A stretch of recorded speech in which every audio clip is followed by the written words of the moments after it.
पाठ 18 इब्राहिम गारदी। सन 1761 ई में पानीपत के तीसरे युद्ध में अहमद शाह अब्दाली से मराठे हार गए। मराठों का सेनापति इब्राहिम गारदी बंदी हुआ। वह अंत तक लड़ता रहा था और घायल हो जाने के कारण पकड़ लिया गया था। इस युद्ध में अवध का नवाब शुजाउद्दौला अहमद शाह अब्दाली की ओर से लड़ा था।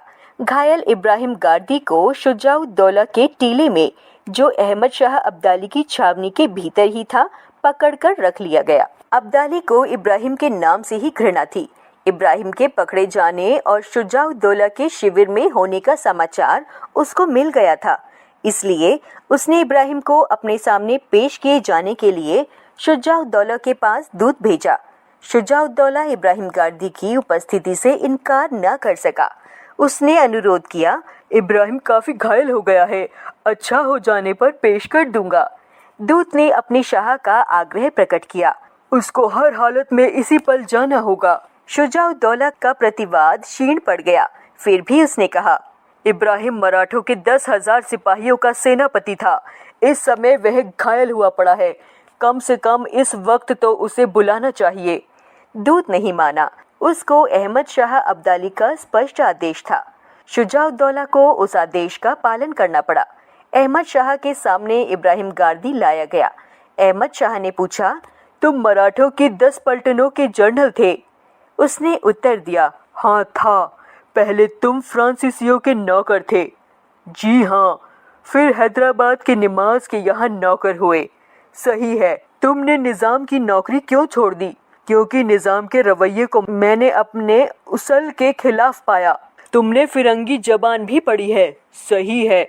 मुसलमान होकर फिरंगी जबान पढ़ी, फिर मराठों की नौकरी की। खैर, अब तक तो जो कुछ तुमने किया उस पर तुमको तौबा करनी चाहिए।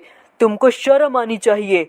घाव की परवाह न करते हुए इब्राहिम बोला, तौबा और शर्म, आप क्या कहते हैं अफगान शाह? आपके देश में, अपने मुल्क में मोहब्बत करने और उस पर जान देने वालों को क्या तौबा करनी पड़ती है और क्या उसके लिए सिर नीचा करना पड़ता है? जानते हो तुम इस वक्त किसके सामने हो और किससे बात कर रहे हो? अहमद शाह ने कठोर वाणी में कहा, जानता हूँ और ना भी जानता होता तो जान पाता, पर यह यकीन है कि आप खुदा के फरिश्ते नहीं हैं। इतनी बड़ी फतह के बाद मैं गुस्से को अपने पास नहीं आने देना चाहता। मुझे ताज्जुब है, मुसलमान होकर तुमने अपनी जिंदगी को इस तरह बिगाड़ा। तब आप यह जानते ही नहीं कि मुसलमान किसको कहते हैं? जो अपने मुल्क के साथ गद्दारी करे, जो अपने मुल्क को बर्बाद करने वाले परदेशियों का साथ दे, वह मुसलमान नहीं। मुझको मालूम हुआ है कि तुम फिरंगियों के कायल रहे हो। उनकी शागिर्दी में ही तुमने यह सब सीखा है। क्या तुम नमाज पढ़ते हो? हमेशा 5 वक्त। अहमद शाह के चेहरे पर व्यंग भरी मुस्कुराहट आई और आंखों में वध की क्रूरता। बोला, फिरंगी या मराठी जबान में नमाज पढ़ते होंगे। इब्राहिम ने घावों की पीड़ा दबाते हुए कहा, खुदा अरबी, फारसी या पश्तो जबान को ही समझता है क्या? वह मराठी या फ्रांसीसी नहीं जानता? क्या खुदा राम नहीं है? और क्या राम और रहीम अलग अलग हैं? अहमद शाह का चेहरा क्रोध से तमतमा उठा। बोला, क्यों क्रूर बकता है? तौबा करो, नहीं तो टुकड़े टुकड़े कर दिए जाएंगे। मेरे स्तन के टुकड़े हो जाने से रूह के तो टुकड़े होंगे नहीं। इब्राहिम ने शांत किंतु दृढ़ स्वर में कहा। घायल इब्राहिम के ठंडे स्वर में अहमद शाह की क्रूरता कुछ कुंठित हुई। एक क्षण सोचने के बाद बोला, अच्छा, हम तुमको तौबा करने के लिए वक्त देते हैं। तौबा कर लो तो हम तुम्हें छोड़ देंगे, अपनी फौज में अच्छी नौकरी देंगे। तुम फिरंगी तरीके पर कुछ दस्ते तैयार करना। कराह में दबे हुए इब्राहिम के होठों पर झीनी हंसी आ गई।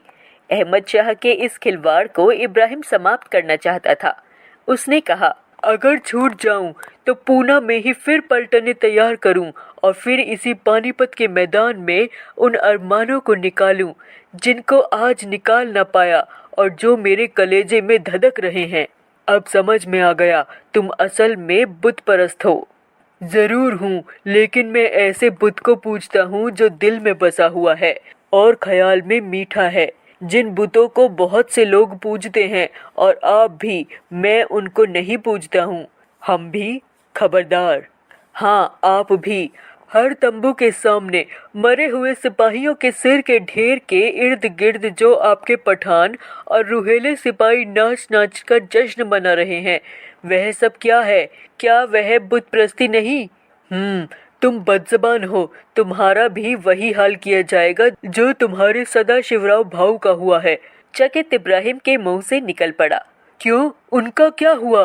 उत्तर मिला, मार दिया गया, सिर काट लिया गया। उफ! घायल इब्राहिम ने दोनों हाथों से सिर थामकर कहा। अब्दाली को उसकी पीड़ा रुचिकर लगी। बोला, तुम लोगों का वह खूबसूरत छोकरा विश्वास राव भी मारा गया। इब्राहिम की भुजती हुई आंखों के सामने और भी अंधेरा छा गया।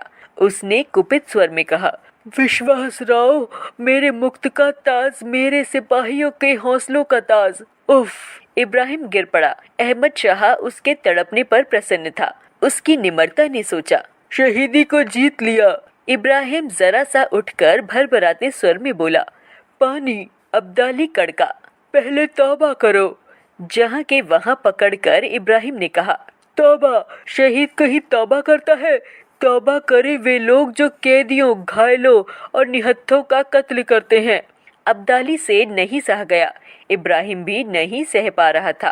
अब्दाली ने उसके टुकड़े टुकड़े करके वध करने की आज्ञा दी। एक अंग कटने पर इब्राहिम की चीख में से निकला, मेरे ईमान पर पहली नियाज। दूसरे पर शीट स्वर में निकला, हम हिंदू मुसलमानों की मिट्टी में से ऐसा सूरमा पैदा होगा जो वैश्यों और जालिमों का नाम और निशान मिटा देगा। और फिर अंत में मराठों के सेनापति इब्राहिम गारदी के मुंह से केवल एक शब्द निकला, अल्लाह, जिसको फरिश्तों के पंखों और इतिहास के पन्नों ने सावधानी के साथ